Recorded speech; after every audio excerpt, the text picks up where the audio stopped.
They let Michael Donald Bray, who was convicted of bombing 10 abortion clinics, and 3 of those clinics were occupied at the time. They sentenced him to 10 years, and he was out. He spent less time serving that sentence than I have spent awaiting trial without bail. And yet he's out on the street. A lot of us already have the equivalent of life sentences. Why give us potentially 255 years more among the 6 of us? It's sort of a political overkill that says the government is so powerful we can sort of annihilate the political challenge represented by social movements with our sheer power, our ability to repress you. And you're supposed to get that message. That was Laura Whitehorn and Dr. Alan Berkman, 2 of the 6 North American political prisoners facing yet another trial.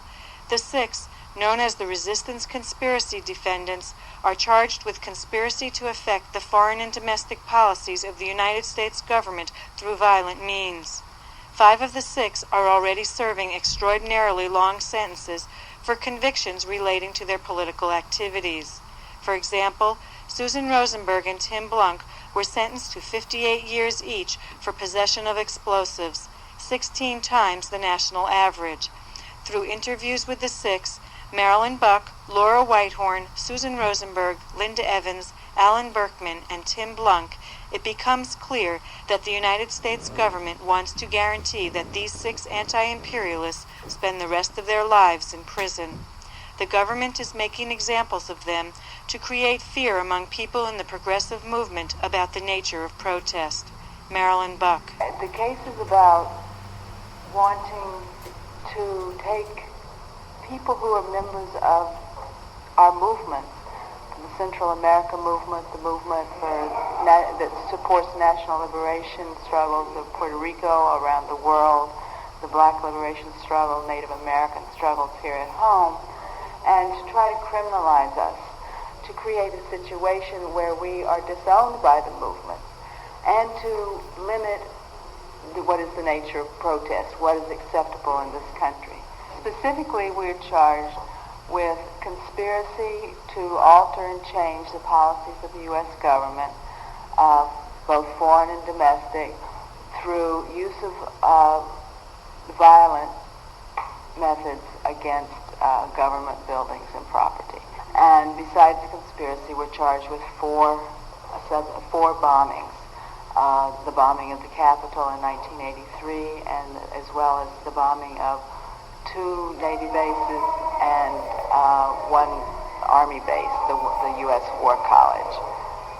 These bombings took place in 1983 and 84 here in Washington, D.C.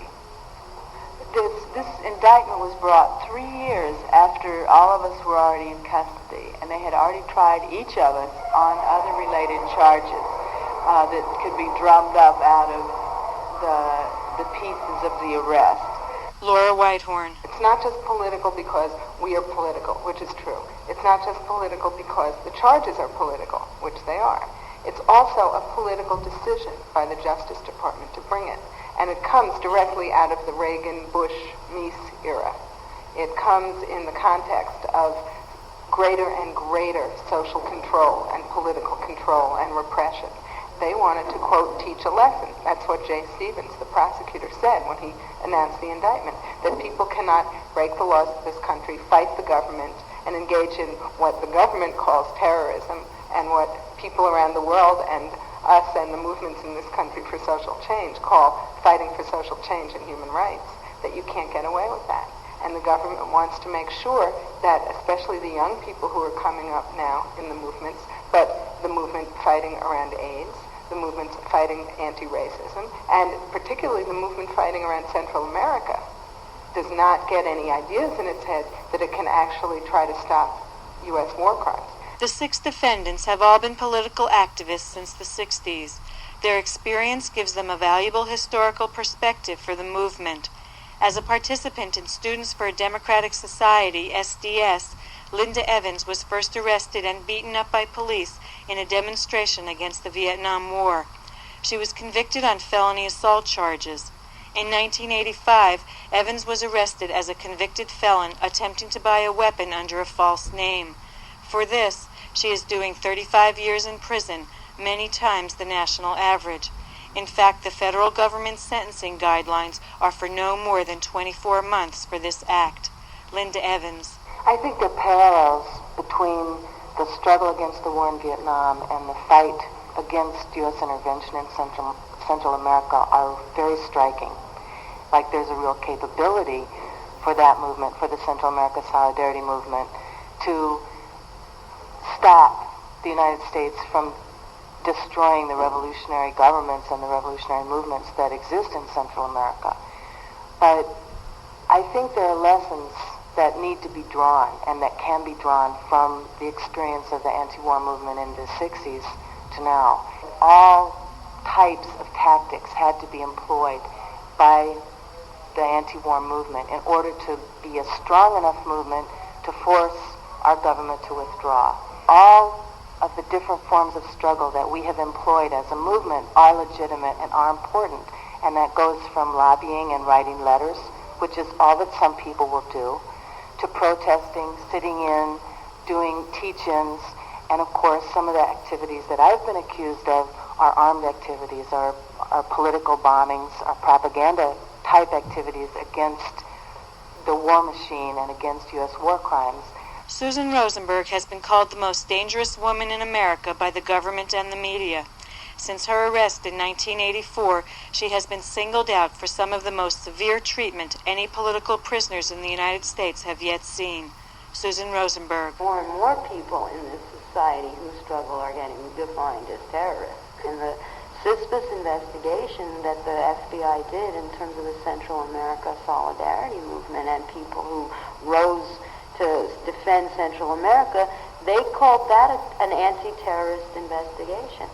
There are people now who are involved in struggles about the, ecology of our planet, who are involved in anti-nuclear activity, and some of it is very militant activity to try and actually stop the use of nuclear power. Those people are called terrorists, by the government. I've read article after article, and I think the plowshares people, the people involved in trying to stop the missiles, they call Katya Komisarek a terrorist, the woman from California who is doing 5 years for trying to stop a naval star. When anybody lets somebody be defined by the government and accept that definition by the government and not oppose what that means, it's a mistake, because it allows for a broadening of repression in the movements and the society as a whole. The trial itself has not yet begun, but the resistance conspiracy defendants have been in the courtroom for pretrial motions. Tim Blunk and Alan Berkman describe the atmosphere. To begin with, surrounding the courtroom, we have a paramilitary show of force that involves helicopters circling the courthouse, snipers on the surrounding rooftops, U.S. Marshals and FBI agents in the flak jackets carrying automatic weapons and shotguns. To get into the courtroom, you pass through multiple security checks and at least 2 metal detectors. And then you enter the courtroom and you're confronted with a 10-foot high and 3-inch thick plexiglass bulletproof wall that separates the spectators area from the well of the courtroom. And it's not the first time in the entire history of the federal courts that these have been used, although it's the first time in a political case that such a wall has been instituted and introduced into a courtroom. In addition to the wall, we also have surveillance cameras that are positioned, aimed at the spectators area and at the defense table. And this is in addition to multiple numbers of U.S. Marshals that are sitting directly behind us at the defense table within the well of the courtroom itself. And I would say probably about half of the audience are FBI agents and armed marshals. So the atmosphere that is created is one of a projection of state power. What becomes clear is it has nothing to do with criminal justice. You couldn't begin to think you could get a fair trial under those circumstances. And it's clearly designed to portray us as the enemy. It's not a criminal justice case. This is an interest of the state and their enemy.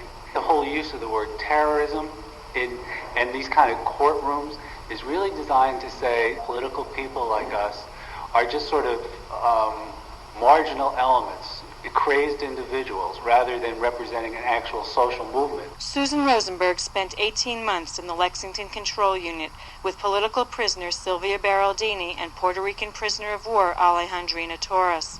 When they arrived, the entire unit, the floors, the walls, the metal furniture, everything was painted completely white, which damaged their eyesight. Everything they said or ate was logged in a book.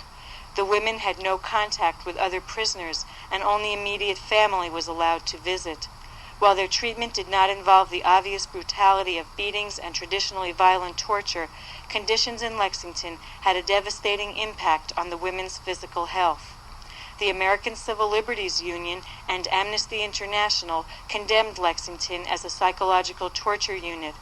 Progressive organizations and individuals waged a successful campaign to shut Lexington down.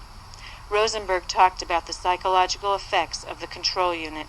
I was in Lexington, in the Lexington High Security Unit, which was an experimental program targeting women political prisoners to psychologically torture us through complete isolation to see what we would do, how we would respond.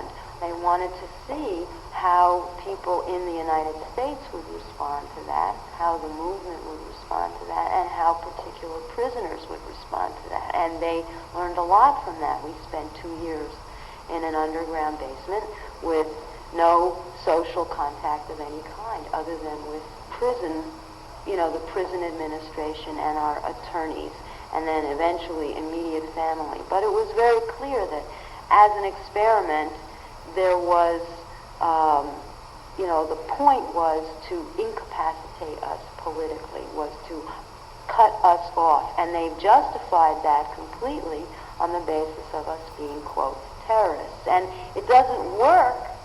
And that's the thing that's so incredible about all of these experiments, because they do it to political prisoners in West Germany and in Britain, the Irish prisoners, and in Turkish prisoners. The United Nations says that one of the hallmarks of the treatment of political prisoners is isolation as a tactic by various governments. And in 90% of the cases that have been looked at and analyzed, and certainly including our own, it doesn't work because when you get experimented on and you get put in that kind of a situation, the will to struggle against it gets greater.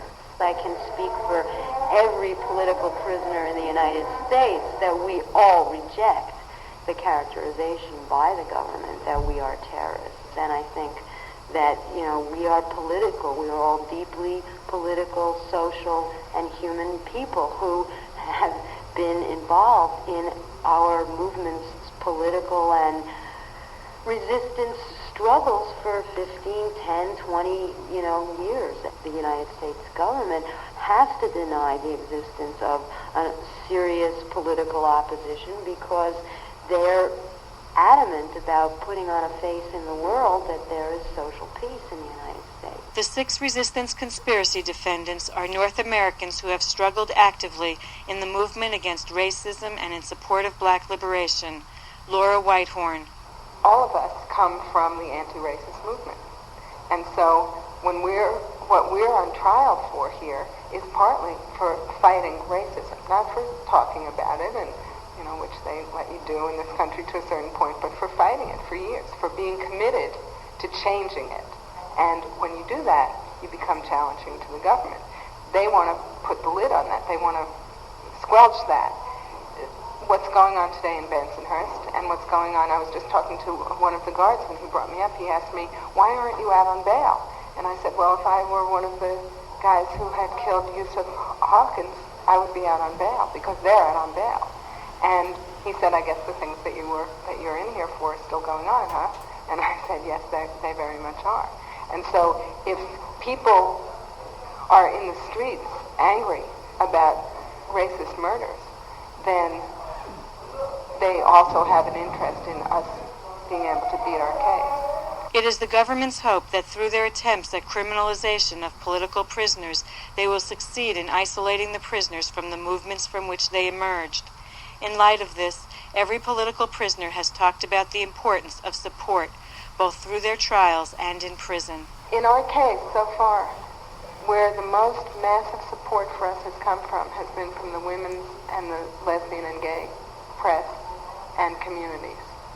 And I think that that's been very important to us. It's been particularly politically important to all of us, and it's been particularly personally important for me and Linda as lesbians.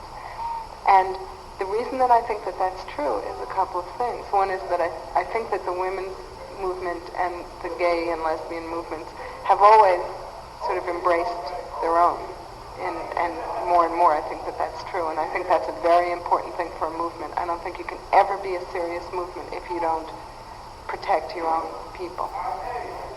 But I think the main reason that we've gotten that kind of support, and the kind of support that says, I may not agree with everything you've done, I may not agree with everything you say, but we're all part of the same movement and we're fighting the same government, is because I think that those movements are right now very actively involved in a militant and life and death struggle against U.S. imperialism and against the government. And that is particularly true around AIDS, but I think it's true of all of the struggles that women and gay people are waging for our lives at this point in history. Linda Evans. Two of us are lesbians, and we're very proud of that fact. It's been an amazing struggle for us to come out as publicly as we have as lesbians in the media, on the radio, being interviewed as lesbians, etc. And certainly in our communities where we worked and did political organizing, we were out as lesbians. But it's a whole different thing to be interviewed and be in the newspapers, etc., as being lesbians. I think that at this point, as we become criminalized, as homosexuality is against the law, and the laws are to be enforced, as women's control over our own bodies is against the law, it's absolutely necessary that we fight that we not just lobby against it, although that's very important. It's important to get the laws changed. But we really, as a lesbian, I really believe that I will never be, quote, legal in this society. I will never be accepted by U.S. society. They need women to be, we used to call women second-class citizens. I think it's much deeper than that. I think that the whole quality of life in this country is threatened by women being full human beings and by women having full access to our own sexuality and our own creativity and to our own judgment and our own intelligence. The four of us who are on trial have been fighting for women's liberation ever since we became conscious of our own oppression. And we have struggled in every manner possible to resist both women's oppression and the U.S. government and its war crimes and what it's doing around the world. We are part of the women's liberation movement, and building women's resistance is what will make our movement as a whole much more revolutionary, because we will be challenging some of the male supremacy that has dominated both our movement and certainly our society as a whole for all time. In my lifetime, I have seen thousands of things change. Countries change, nations change, and people change. And I know, for example, in the next number of years that South Africa is going to be free, and it's going to be run by the black majority of people there. And I take, as an anti-imperialist, incredible amount of strength from all of those things that develop in the world. Shortly after Nelson Mandela was released from prison on February 11th, I spoke by telephone with Marilyn Buck, who had just received the news of Mandela's release. Mandela's freedom brings attention to political prisoners around the world. I asked Buck what his release meant for political prisoners here. Nelson Mandela has, as one person, as much role as any one person plays in terms of history and struggle, has been playing an amazingly very important role, not only for liberation struggles, but particularly for political prisoners.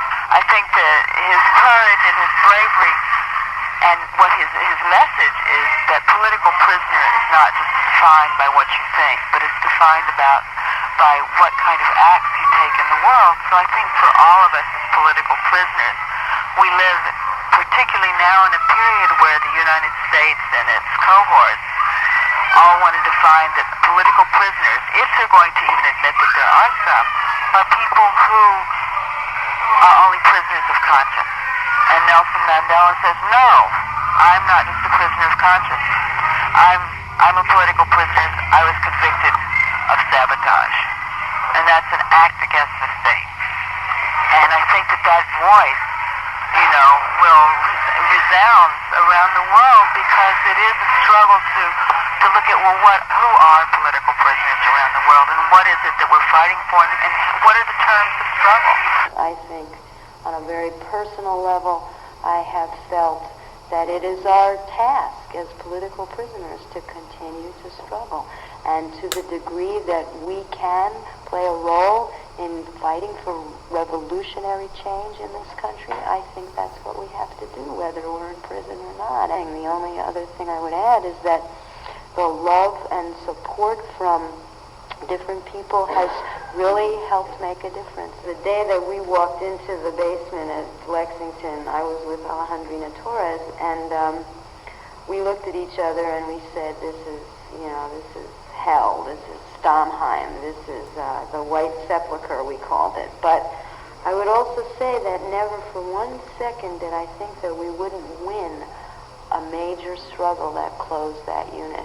Part of the reason why was that I feel and I believe that we are beginning to be understood as part of a movement. And so even though I've been in isolation in solitary confinement or small group isolation for 3.5, almost 4 years, I never felt abandoned.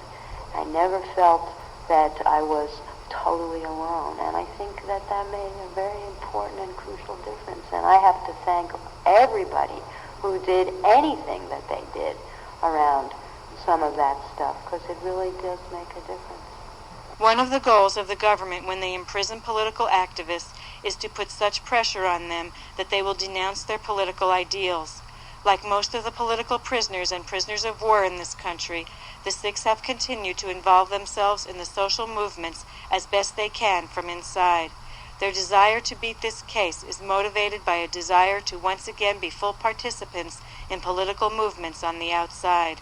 Certainly, there are many more issues today than ever before to struggle around. The government's about to try to make it illegal and a crime against the state for a woman to exercise control over her own body. We need to fight that. The rise of homophobia and of attacks on lesbians and gay men is just going out of sight. We need to fight that. We need to fight racism, ever, always, and continuing. We're all community activists and anti-imperialists with 20 years of experience. And we're all completely committed to continuing to fight the government. Otherwise, they wouldn't be putting this case on either. We need to be back in the communities. And we think we could be returned to the communities if there's an active campaign to free political prisoners and to get this indictment dropped. Alan Berkman. This indictment was brought for political reasons. It can be dropped as a result of political pressure as well. In fact, there is a part literally of the law that says that the government can ask a judge to dismiss an indictment, quote, in the interest of justice. The United States continues to try to deny that it has political prisoners, tries to deny that it has political trials, has us on trial in a bulletproof courtroom in the middle of Washington, D.C. on charges of trying to change U.S. domestic and foreign policy, but there are no political trials here. You have to understand, it just looks that way. It's very important to expose the fact that there are political prisoners and political trials. They make political decisions all the time about which cases they pursue. This government, this regime, has made decisions that let Oliver North walk around town after a conviction and never spend a day in jail for the simple reason that Oliver North was pursuing government policies. Why should they lock him up? That would be like locking themselves up. That would be like giving up their strategy to defeat the Nicaraguan Revolution. KKK leader Don Black, same thing. He was convicted of trying to stage an invasion of Dominica to set up an international drug network. And he spent less time in jail on his sentence than we've spent awaiting trial. Last year, Judge Green, who is presiding over this case, dropped the charges against Rosenberg, Blunk, and Berkman. He ruled that these charges represented double jeopardy, since the three were already convicted on similar charges. The government appealed the judge's decision, but the appeals court refused to overturn it. At this stage, the prosecutor has appealed the court's ruling to the Supreme Court. We're trying to engage in a campaign to get the indictment dropped. We think there's an opening in the fact that the indictment has already been damaged severely by the judge's decision to drop the charges against Susan, Tim, and Alan, which he was basically had to do by following his own laws, because they were going to be tried twice for the same offenses. We feel that at this point, if we pursue it more, we can make the government's case completely fall apart, because the reason we were able to win the motion to dismiss the charges against Susan, Tim, and Alan was because the government overstepped itself in bringing this indictment. They were so anxious to punish people for the Capitol bombing and for revolutionary resistance against the government policies in Central America and in South Africa and within this country, that they drew up too broad an indictment. And at this point, because they did that, we think we can go for broke. In this period when U.S. policy has been gaining so much support, we have far too few voices in opposition. The political prisoners are integral to building a movement of resistance.